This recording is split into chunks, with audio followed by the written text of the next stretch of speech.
ऋतधामपराजित दुरावह प्रणवात्मिक अधिकस्वरातुतिशारद नमोऽस्तु ते।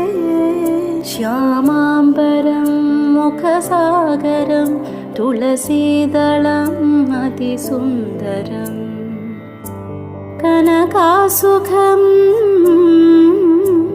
नारीवरं शुभदं माङ्गल्यं तन्तुनानेन मम जीवनहेतुना।